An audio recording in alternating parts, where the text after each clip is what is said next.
KPSC ಪರೀಕ್ಷೆಯಲ್ಲಿ ಕನ್ನಡಿಗರಿಗೆ ಅನ್ಯಾಯವನ್ನು ಖಂಡಿಸಿ ಫ್ರೀಡಂ ಪಾರ್ಕ್ನಲ್ಲಿ ಪ್ರತಿಭಟನೆ ನಡೆಯುತ್ತಿದ್ದು ಈ ಪ್ರತಿಭಟನೆಯಲ್ಲಿ ಸಾಕಷ್ಟು ನೊಂದ ಅಭ್ಯರ್ಥಿಗಳು ಭಾಗವಹಿಸಿದ್ದಾರೆ. ಅವ್ರ ಹತ್ರನೇ ಈ ಒಂದು ವಿಚಾರದ ಬಗ್ಗೆ ಕೇಳ್ತಾ ಹೋಗೋಣ. ಸರ್ ನಮಸ್ತೆ. ನಾವು KS ಆಸ್ಪಿರೆಂಟ್ ಆಗಿ ಈ ಬಾರಿ KS ಪರೀಕ್ಷೆಯನ್ನು ತೆಗೆದುಕೊಂಡಿದ್ದು.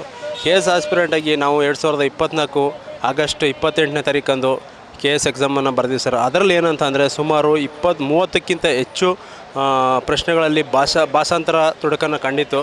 ಇದನ್ನು ನಾವು ರಾಜ್ಯ ಸರ್ಕಾರಕ್ಕೆ ಇದೇ ಫ್ರೀಡಂ ಪಾರ್ಕಲ್ಲಿ ಮನವಿಯನ್ನು ಮಾಡಿದಾಗ ಅದಕ್ಕೆ ಮಣಿದು ಮತ್ತೆ ಮರುಪರೀಕ್ಷೆಯನ್ನು ಇದೇ 2024 ಡಿಸೆಂಬರ್ 29ನೇ ತಾರೀಕಂದು ನಡೆಸಿ ಸರ್. ಏನು ಕಳೆದ ಆಗಸ್ಟ್ 28ನೇ ತಾರೀಕಲ್ಲಿ ತಪ್ಪನ್ನು ಮಾಡಿದ್ರು ಅದೇ ಥರ ಮತ್ತೆ ಡಿಸೆಂಬರ್ 29ರಲ್ಲಿ ತಪ್ಪನ್ನು ನಿರ್ಲಕ್ಷ್ಯನ ಮಾಡಿದ್ದಾರೆ ಅಧಿಕಾರಿಗಳು.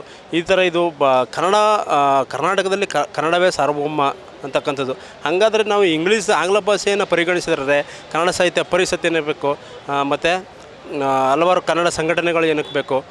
ಈ ಥರ ಅದು ನಿಜಕ್ಕೂ ಅವಮಾನ ಆಗುತ್ತೆ. ಬಡ ವಿದ್ಯಾರ್ಥಿಗಳು ಮತ್ತು ಕನ್ನಡ ಮಾಧ್ಯಮ ವಿದ್ಯಾರ್ಥಿಗಳಿಗೆ ಗಾಯದ ಮೇಲೆ ಬರ ಎಳೆದಂಗೆ ಐತೆ ಸರ್. KPSC ಕೇವಲ KS ಪರೀಕ್ಷೆಯಲ್ಲಿ ಮಾತ್ರ ಈ ಥರ ಅನ್ಯಾಯ ಮಾಡ್ತಿಲ್ಲ. ಸಣ್ಣದ ಒಂದು SD ಆಗಿರ್ಬೋದು, FD ಆಗಿರ್ಬೋದು, ಇನ್ನಿತರ ಪ್ರತಿ ಪರೀಕ್ಷೆಗಳಲ್ಲೂ ಸಹ KPSC ವಿದ್ಯಾರ್ಥಿಗಳ ಮೇಲೆ, ಆದರೂ ಗ್ರಾಮೀಣ ಭಾಗದ ವಿದ್ಯಾರ್ಥಿಗಳ ಮೇಲೆ ನಿಜಕ್ಕೂ ಗದಾಪ್ರಹಾರ ಮಾಡ್ತಾಯಿದೆ. ಇದು ಉದ್ಯೋಗಗಳ ಕಾರ್ಖಾನೆ ಆಗಬೇಕಾಗಿದ್ದು KPSC ಹಗರಣಗಳ ಕಾರ್ಖಾನೆ ಆಗಿದೆ ಸರ್. ನಿಜಕ್ಕೂ ಇದು ಏನಾದರೂ ಮತ್ತೆ ಮರುಕಳಿಸಿದರೆ ನಾವು ವಿಧಾನಸೌಧಕ್ಕೆ ಮುಖ್ಯ ಆಗ್ತೀವಿ ಅಂತಕ್ಕಂಥ ಸಂದೇಶವನ್ನು ಈ ಒಂದು ಸಂದರ್ಭದಲ್ಲಿ ನಾವು ರವಾನಿಸ್ತಾ ಇದ್ದೀವಿ. ಅಂದರೆ ಇವಾಗ ಪ್ರಮುಖವಾಗಿ KPSCಯಿಂದ ಏನಂತಂದರೆ ಅವರು ಇಂಗ್ಲೀಷ್ ಟ್ರಾನ್ಸ್ಲೇಷನ್ ಮಾಡಿರೋದು ನಿಮಗೆ ಸಮಸ್ಯೆ ಆಗಿದೆ, ಪದಗಳು ಅರ್ಥ ಆಗ್ತಾಯಿಲ್ಲ. ಆ ಒಂದು ಉದ್ದೇಶದಿಂದ ಎಕ್ಸಾಮಲ್ಲಿ ನಮಗೆ ಯಾವುದೇ ರೀತಿಯ ಕರೆಕ್ಟ್ ಆನ್ಸರ್ ಬರೋಕ್ಕಾಗ್ತಾಯಿಲ್ಲ ಅಂತ ನಿಮ್ಮ ಉದ್ದೇಶ. ಸೊ ಅವರು ನೆಕ್ಸ್ಟ್ ಇವಾಗ ಮರುಪರೀಕ್ಷೆ ಮಾಡಿದ್ರೆ ನಿಮ್ಮ ಅನಿಸಿಕೆ ಏನಾಗುತ್ತೆ? ಅಥವಾ ಬೇರೆ ಏನಾದರೂ ಮಾಡಬೇಕಾ ಅಥವಾ ಮರುಪರೀಕ್ಷೆನೇ ಮಾಡಬೇಕಾ? ಸರ್ ಇಲ್ಲ, ಈಗ ಯಾಕಂದರೆ ನಮಗೆ ಆಗಿರೋದು ಸಮಸ್ಯೆ KPSC KS ಪರೀಕ್ಷೆಯಿಂದ ಭಾಷಾ ಸಮಸ್ಯೆ ಅಂತಂದರೆ ಏನು ಟ್ರಾನ್ಸ್ಲೇಷನ್ ಮಾಡಿದ್ದಾರೆ ಸರ್. ಇಂಗ್ಲೀಷಲ್ಲಿ ತೆಗೆದುಕೊಂಡು ನಮಗೆ ಕನ್ನಡದಲ್ಲಿ ಟ್ರಾನ್ಸ್ಲೇಷನ್ ಮಾಡಿರೋದ್ರಿಂದ ಅದಕ್ಕೂ ಆಂಗ್ಲ ಭಾಷೆಯಲ್ಲಿ ನಾವು ಓದಿದಾಗ ಅರ್ಥ ಬೇರೆ ಬರ್ತಾಯಿದೆ, ಮತ್ತು ಕನ್ನಡ ಮಾಧ್ಯಮದ ವಿದ್ಯಾರ್ಥಿಗಳಿಗೆ ತುಂಬ ಸಮಸ್ಯೆ ಆಗಿದೆ ಸರ್. ಅದರಿಂದ ಈ ಬಾರಿ ಅದನ್ನು ರದ್ದು ಮಾಡಿ ಮತ್ತೆ ನೋಟಿಫಿಕೇಷನ್ ಮಾಡಿದ್ರೆ ಎಲ್ಲ ವಿದ್ಯಾರ್ಥಿಗಳಿಗೆ ಅನುಕೂಲ ಆಗುತ್ತೆ. ಇವಾಗ ಮತ್ತೆ ತಿರ್ಗಾ ನೋಟಿಫಿಕೇಷನ್ ಮಾಡಿದ್ರೆ ಇವಾಗ ಕೆಲವು ನಿಯಮಗಳು ಬರ್ತವೆ, ಅಭ್ಯರ್ಥಿಗಳ ಏಜ್ ಬಾರು, ಮತ್ತೊಂದು ನಿಯಮಗಳು ಬರ್ತವೆ. ಸೊ ಈ ಒಂದು ನಿಯಮಗಳಿಂದ ಎಷ್ಟೋ ಅಭ್ಯರ್ಥಿಗಳು ಮತ್ತೆ ಎಕ್ಸಾಮ್ ಬರೋಕ್ಕಾಗಲ್ಲ. ಸೊ ಇದ್ರ ಬಗ್ಗೆ ಏನು ಹೇಳ್ತೀರಾ?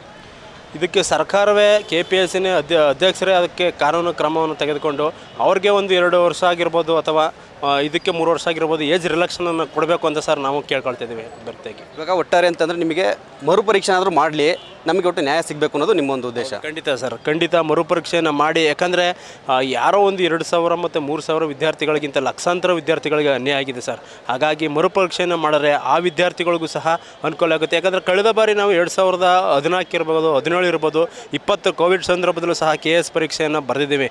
ಆ ಸಂದರ್ಭದಲ್ಲಿ ಏನು ಮಾಡಿದ್ರು ಅಂತಂದರೆ ಕಟ್ ಆಫನ್ನು ಬಿಟ್ಟಿದ್ರು. ಅವರು ರಿಜಿಸ್ಟರ್ ನಂಬರು ಮತ್ತು ಅವರ ಅಭ್ಯರ್ಥಿಗಳ ಕಟ್ ಆಫ್ ಅಂಕಗಳನ್ನು ಬಿಟ್ಟರು. ಆದರೆ ಈ ಬಾರಿ ಯಾವುದೇ ರೀತಿಯ ಕಟ್ ಆಫನ್ನು ಬಿಟ್ಟಿಲ್ಲ. ಅವರು ಏನು ಮಾಡಿದ್ರೆ ಅವರ ನೋಂದಣಿ ಸಂಖ್ಯೆಯನ್ನು ಮಾತ್ರ ಬಿಟ್ಟಿದ್ದಾರೆ. ಇದು ಅಭ್ಯರ್ಥಿಗಳಲ್ಲಿ ಗೊಂದಲವನ್ನು ಮೂಡಿಸಿದೆ ಸರ್. ಕೊನೆಯದಾಗಿ ಹೇಳ್ಬೇಕಂದ್ರೆ ನಾವು ಸರ್ಕಾರಕ್ಕೆ ಮತ್ತು ಮಾನ್ಯ ಸಿದ್ದರಾಮಯ್ಯನವ್ರನ್ನ ನಾವು ಹೇಳ್ತಿದ್ರೆ ಎಲ್ಲ ಈಗ ಕಳೆದ ಬಾರಿ BJP ಸರ್ಕಾರ ಇದ್ದಾಗ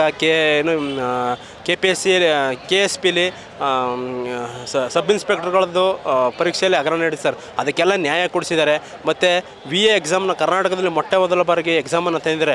ಅದೇ ರೀತಿ ನಾವು ಸಿದ್ದರಾಮಯ್ಯನವರ ಒಂದು ಸರ್ಕಾರದಲ್ಲಿ ವಿದ್ಯಾರ್ಥಿಗಳ ಪರವಾಗಿದ್ದಾರೆ, ಅವರ ಮೇಲೆ ನಂಬಿಕೆ ಇಟ್ಟಿದ್ದೀವಿ ಸರ್. ಇದಕ್ಕೆ ದಯವಿಟ್ಟು ನ್ಯಾಯವನ್ನು ಒದಗಿಸ್ಕೊಡ್ಬೇಕು ಅಂತ ನಮಗೆ ನಂಬಿಕೆ ಇದೆ. ಅವರು ದಯವಿಟ್ಟು ನ್ಯಾಯವನ್ನು ಕೊಡಿಸಲೇಬೇಕು ಸರ್. ಲೇಟೆಸ್ಟ್ ಹಾಗೂ ಇಂಟ್ರೆಸ್ಟಿಂಗ್ ಸುದ್ದಿಗಳಿಗಾಗಿ ಬಾಸ್ TV ಕನ್ನಡ ಚಾನೆಲ್ನ ಸಬ್ಸ್ಕ್ರೈಬ್ ಮಾಡಿ. ಹಾಗೆಯೇ ಬೆಲ್ ಐಕಾನ್ ಪ್ರೆಸ್ ಮಾಡಿ. ಇದರ ಜೊತೆಗೆ Facebook, Instagram, X ನಲ್ಲೂ ಮಿಸ್ ಮಾಡದೆ ಫಾಲೋ ಮಾಡಿ.